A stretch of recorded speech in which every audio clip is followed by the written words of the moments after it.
So I went up and I said, "Hi, how are you? I'm John Kiriakou. I'm the new first secretary at the American Embassy." So you come and you pose as a person who works in the embassy.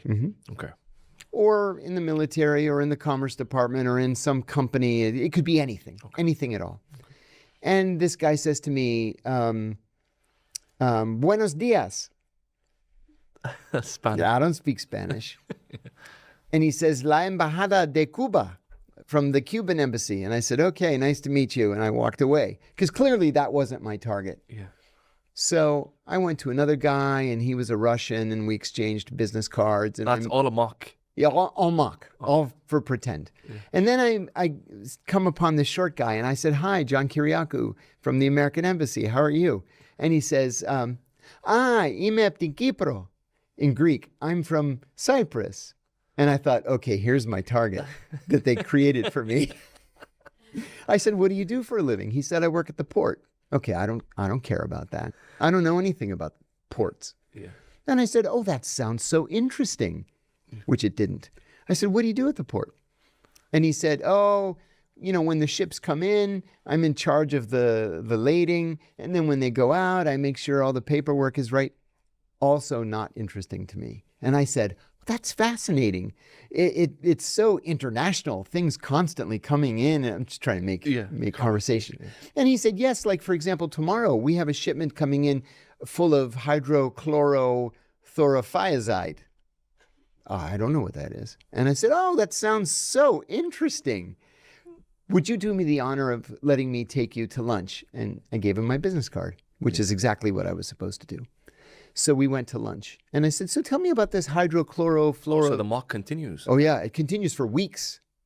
For weeks. Okay. 6 weeks, as a matter of fact. Wow, okay. So we're at lunch and he says, "Yeah, I don't know what this stuff is." So I send a mock cable to headquarters and I say, I'm here in the Republic of Victoria and I met this Cypriot and here's his name and here's his age and here's his height and eye color and hair color. Please tell me if you have anything in the files on him with his name. He told me he's expecting a shipment of hydrochlorofluorothiazide. I don't know what that is." So they send me back. They said, "Yes, in our files, he's a nice guy. He works for the port," just like he said. "Hydrochlorofluorothiazide is the precursor chemical to cocaine." So now I'm interested. You're interested, yeah. I would be writing for the analyst. So I would say, "There's a shipment of hydrochlorofluorothiazide coming in to the port of Victoria," which is, of course, a made-up country. "And the ship is coming from North Korea." Well, now the analyst is going to say, "Oh my gosh, the North Koreans are involved in cocaine production." Okay. And so they write that for the president. That's the system, the way it works. But anyway, that operational thing went 6 weeks. You're one of the few people who were able to do the transition from being an analyst. It was exceedingly rare to move from analysis to operations. But I'll tell you how that happened. I got so bored in analysis. It's Iraq, 24 hours a day for years. I said, I'm going to go crazy because Bill Clinton is not going to overthrow Saddam Hussein. I got to do something different. So I saw a job listing and it was looking for a counterterrorism operations officer in Greece. And it said, successful candidate will have either Greek or Arabic. Tailored for you. As it turned out, I was the only person in the entire CIA who spoke both Greek and Arabic. But for you to work in the CIA, do you have to be, obviously you have to be born in the US, a US citizen. You have to be a US citizen. But does your mom and dad also have to be born in the US, or that doesn't matter? No, it doesn't matter.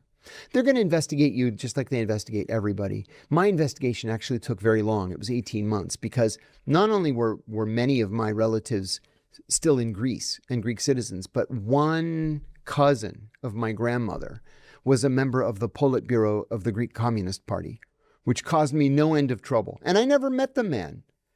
So it took 18 months to investigate him, and they just decided he was just some old man who loves communism, and so they gave me the job. So they'll investigate all of your family and just see... They sure do. Okay, so they need to clear all of your family before you become someone who works in the CIA. That's right. Okay, so you saw the thing that said they needed someone... Right, so I went down to talk to the hiring officer, who was a very senior officer, and I said, listen, I have no operational experience whatsoever, but I speak Greek and Arabic. And he said, what? Are you willing to be tested? And I said, yeah. I said, I just tested 3 weeks ago in Arabic, but I'll test again if you want. It turned out that his secretary was Greek. And not only was she Greek, she was from the same island and same village that my grandparents were from. Rhodes, the village of Yalisos. So she comes out of the office and she starts speaking to me in Greek. I respond in Greek. And she says, he gets a thumbs up from me, Dave. And then this Dave says, well, your Arabic scores are excellent. He said, it's going to take some convincing for up the chain of command, but it's a lot easier and a lot cheaper to take a linguist and teach him operations than it is to take an operations officer and teach him to speak Greek and Arabic. Fair enough. So it took, I'm going to say, a couple of months, but he convinced people up the chain that I was the guy. And so I got the job and I went to Athens as a counterterrorism operations officer. I have to be careful how I say this. I got a cable saying that, okay, in a Middle Eastern country, there was a person who had been the head of that country's intelligence service. And he decided to flip and work for us. And somehow the leader of that country learned that he was working for us. He escaped. All 3 of his sons were executed. He only had 3 sons. They were all executed. He was relocated to the United States, but he was destroyed. Yeah, must be. Destroyed. I got a cable in Washington saying that his brother had just arrived in Washington. I'm sorry, had just arrived in Athens. He had been hiding on a Libyan oil tanker, and he jumped over the side when it came into the port in Piraeus, Greece. And they said, he's not a source of ours, but we owe it to his brother to take care of him. So meet him. Here's the number the brother had given to us, and give him $5,000. So I called him. I told him, I'm a friend of your brother, and let's meet at this cafe. So we met at the cafe, and I said, your brother is a hero, and it's sickening what happened to his sons. We're very sorry, but he told us that you were on this oil tanker. I wanted to give you this to just tide you over. Get yourself a hotel or something. I ended up meeting with him 3 times. And again, because his brother had done this great service to the CIA, we decided we're just going to give him a green card and let him relocate to the United States. Okay. I resigned in 2004, effective in early 2005. In 2007, I happened to be in Dulles Airport. I don't work for the CIA anymore. I'm going on a business trip. And I hear this voice say, John? And I looked and I said, Mohammed? I said, you're in Washington? And he says, yeah, I got a job at the airport. I'm a baggage handler. And I said, you speak English? And he said, yeah, I'm an American now. I said, mashallah, I can't believe it.